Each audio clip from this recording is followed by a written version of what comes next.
High বন্ধুরা, কেমন আছো? আশা করি ভালো আছো। আবারও নিয়ে চলে এলাম নতুন একটা ভিডিও।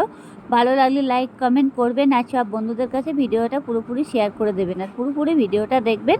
টেনে টেনে দেখবেন না, তাহলে কিছুই বুঝতে পারবেন না। যাই হোক, এখানে আমি দেখতেই পাচ্ছ লাল ফেসা মাছ নিয়ে নিয়েছি, দোকান থেকে কিনে নিয়েছি। এই লাল ফেসাগুলো খেতেও খুবই স্বাদ হয়, আর এই ফেসা অনেক দিন থেকে ইচ্ছা ছিল। আর আমাদের মাঝে মাঝে ফেসা আনা হয় অবশ্য, এনে খেতে এত টেস্টি এই মাছগুলো। আর যদি ভাজা করে খাওয়া যায় না, তা শুধু ভাত এমনিই ভাজা খাওয়া হয়ে যায়।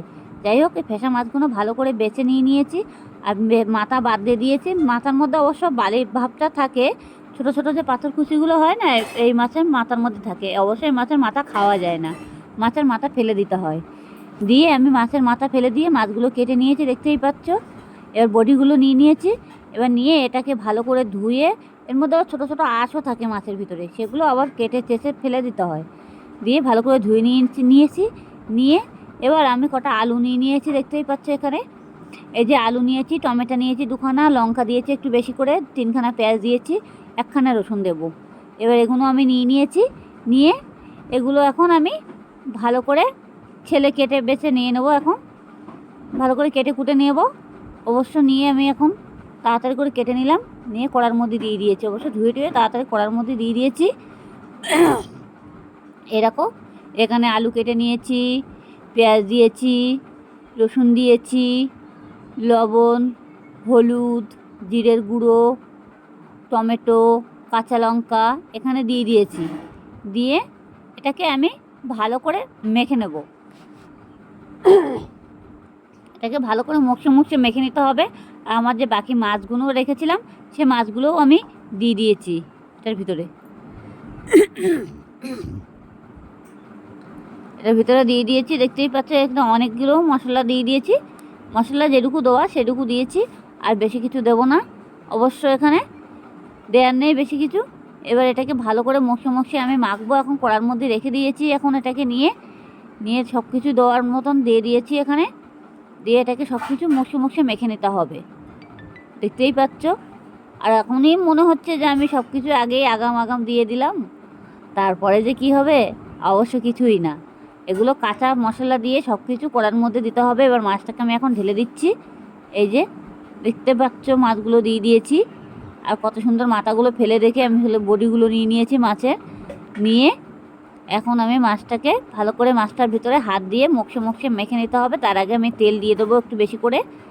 আর তো তেল দেওয়ার কোনো সম্ভাবনা থাকবে না, যা দেওয়ার সব একবারেই আমি এখন দিয়ে দিয়েছি। সব কিছু কাঁচাটাই দিয়ে দিয়েছি। দিয়ে এটাকে ভালো করে মেখে নিতে হবে।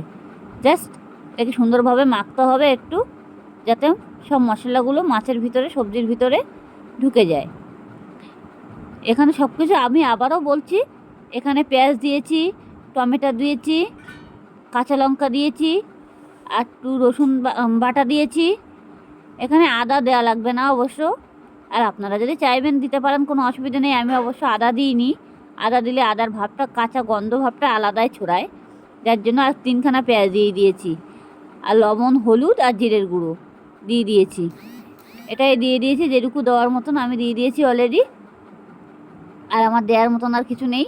এখন আমি এটা ভালো করে মুখে মেখে নেব একটু। এটা একটু মাখতে হবে ভালো করে, না মাখলে পরে লবণ হলুদটা যে মাছের মধ্যে এটা ছড়াবে না। যাই হোক, এটাকে আমি ভালো করে মেখে নিলাম, দেখতেই পাচ্ছ। এটাকে আমি ভালো করে এক এক করে পাতিয়ে দেব। পাতিয়ে দিয়ে আমি এখন জল দিয়ে দেব এটার ভিতরে। জল দিয়ে দেবো। আলুগুলো, মাছগুলো পুরো একদম একই লেভেল রাখতে হবে, যাতে আবার পুড়ে না যায় তরকারিটা বসালে পরে। সেরকম বুঝে আমি জল দেব। আমি জল দিয়ে দিচ্ছি, দেখতেই পাচ্ছ। এই যে এটাকে আমি একটু জল দেবো, বেশি জল দেওয়া যাবে না। যেটি হোক, এটাকে আমি একটু চচ্চড়ি তৈরি করবো, ঝাল ঝাল মতন হবে। খেতেও কিন্তু খুব স্বাদ হয়, এত টেস্টি হয়। আপনারা না খেলে একবার বুঝতেই পারবেন না। আপনারা ঘরে বসে এই রেসিপিটা একবার করে দেখুন, তাহলে বুঝতেই পারবেন। যাই হোক, আমার যেটুকু জল দেওয়ার মতন দেওয়া হয়ে গেছে। যেটি হোক, আমার আলুটা সিদ্ধ হবে, সেই কারণে আমি অবশ্য কাঁচা মাছ টাছ দিয়ে একসঙ্গে সব কিছু বসিয়ে দিচ্ছি। এবার দেখতেই পাচ্ছি আমি উনুনের গ্যাসটা আমি এখন ধরিয়ে দেব। এই গ্যাসে বসিয়ে দিয়েছি। দিয়ে এখন আমি এটাকে ঢাকা দিয়ে দেব। ঢাকা দিয়ে আমি 10 মিনিট পরে ফিরে আসছি। অলরেডি আমার মাছের তরকারিটা হয়ে গেছে, দেখতেই পাচ্ছ। আর একদম পুরো ঝোল নেই, এরকম চচ্চড়ি ভাব রাখতে হবে। আর টমেটোগুলো একটু গোটা গোটা থাকবে, দেখতেও ভালো লাগবে আর খেতেও কিন্তু খুব স্বাদ হবে।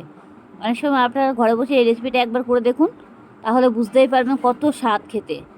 অল্প একটু তরকারিতে পুরোপুরি ভাত খাওয়া হয়ে যাবে। আমাদের মাঝে মাঝে এই তরকারিটা মানে এত ভালো লাগে খেতে, আর শীতের সময় তো খুবই ভালো লাগে, এত ভালো লাগে। তারপরের দিন সকালবেলা যদি বাসি করে খাওয়া যায় তাহলে মানে এক থালা ভাত পুরো খাওয়া হয়ে যাবে অল্প একটু তরকারি থেকে। একদম পুরো চচ্চড়ি হয়েই গেছে, অলরেডি কমপ্লিট করা, দেখতেই পাচ্ছ। আমি এখন গ্যাসটাকে বন্ধ করে দিয়েছি। এবার এটাকে আমি নামিয়ে নেব। এখনও যেটি হোক গ্যাসের ওপরে আছে, নামানো হয়নি, আমরা এখন পরিবেশন করব। যেটি হোক তার আগে ভালো লাগলে লাইক কমেন্ট করবেন, আর সব বন্ধুদের কাছে ভিডিওটা পুরোপুরি শেয়ার করে দেবেন।